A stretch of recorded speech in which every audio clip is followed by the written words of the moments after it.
This is a Sports Catastrophe production.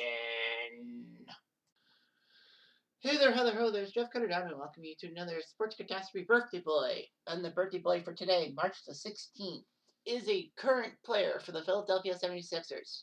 No, it's not Ben Simmons, obviously, because he's with the Nets. And no, it's not James Harden either. He was picked third overall in the 2014 NBA draft by the Sixers. He played 1 year of college ball with Kansas, just 1 year. Unfortunately, he had problems getting into the league and all that.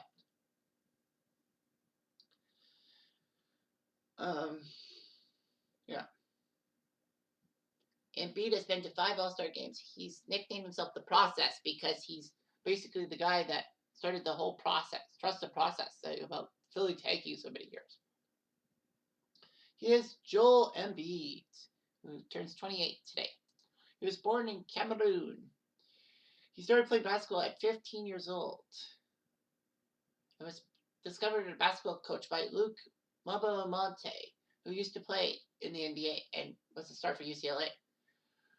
Embiid moved to the United States to become a professional basketball player, enrolled in an academy,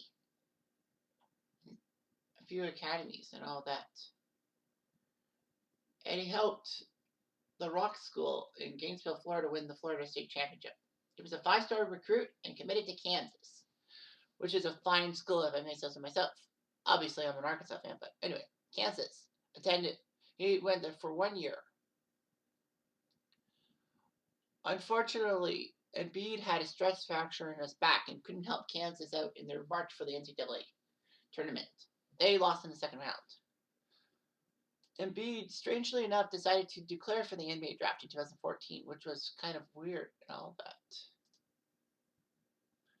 I mean, when you have a back stress fracture, you may want to come back for 1 or 2 more years.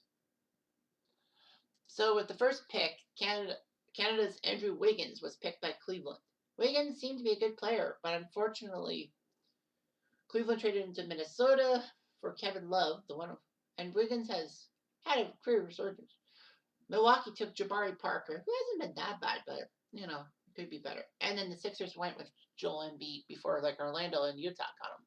So anyhow, Embiid had to go surgery for a broken navicular bone in his right foot. He was out 4 to 6 months. Despite that, the Sixers picked him third overall. With it, Embiid became the third Cameroonian player, born in Cameroon to be in the NBA, after Ruben Bumje and Luke Mbane. So Embiid signed his contract. But unfortunately, because of the navicular bone in his right foot, he was done for. He missed the 2014-15 season. However, things would be bad for him as he had a setback in his recovery, less healing from anticipation. So basically, Embiid had another surgery, but he had to miss the 2016 season. So Embiid missed 2 full years after being drafted. And people thought, oh, fuck, this is a Sam Bowie situation all over again. If you don't know what I'm talking about, in 1984, the Portland Trailblazers drafted Sam Bowie ahead of Michael Jordan. Everyone knows that. But do you know about Bowie's leg injuries that cost him dearly because he missed 2 years in Kentucky because of this?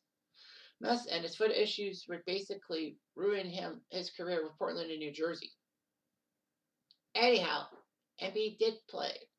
He made his long-awaited NBA regular season debut as the Sixers took on Oklahoma City. He played 25 minutes and scored 20 points. They lost, but it doesn't matter. He was named Eastern Conference Rookie of the Year in December. He was still considered a rookie because he hadn't competed yet. Unfortunately, on February 11, 2017, he had a torn meniscus in his left knee. But surgery would not be related. But Embiid, unfortunately, would miss the 2017 season as an MRI said that there was a lot of problems and all that. He was named to the NBA Rookie First Team, despite the fact that, he didn't play that many games. Embiid would have been given a 5-year, $140 million rookie scale maximum contract extension with the Sixers, which is like, what? This guy has only played 1 season for you, and you give him that contract? What the heck? However, Embiid would actually start off like a rocket and all that.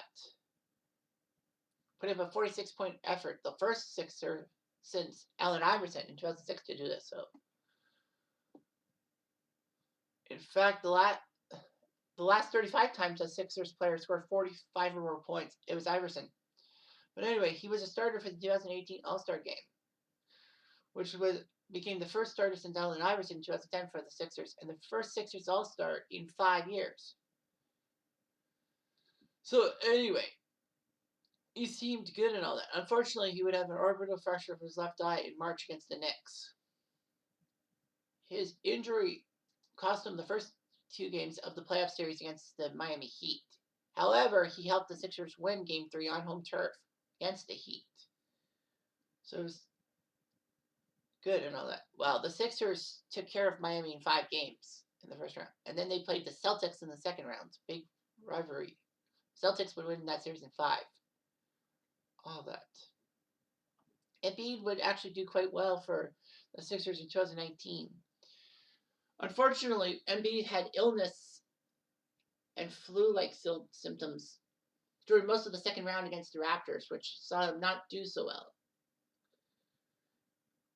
Anyway, Embiid has been a shining light for the Sixers, especially with the testing for the test process and all that. So in 5 full seasons, 2022 doesn't count. He played 260 games, 24.8 points a game, 11.3 rebounds a game. I like that. He's starting to improve and all that. Can't blame him. In the playoffs, he's done decently and all that with over 24 points per game in a 34-game playoff career. So Embiid is in a relationship with a Brazilian model since 2018, and they had their first child. He's known for his playful personality and social media presence, and he's a teetotaler. That means he abstains from alcohol and all that. Won't come close to drinking and all that. He donated lots of money to homeless shelters in Philadelphia, which is great and all that. So, Joel Embiid was a decent player. I mean, yeah, trust the process. But the process has actually worked out, and he beats the star player of the Sixers, and that's saying a lot. Anyway, I'm Joe Diamond. I do.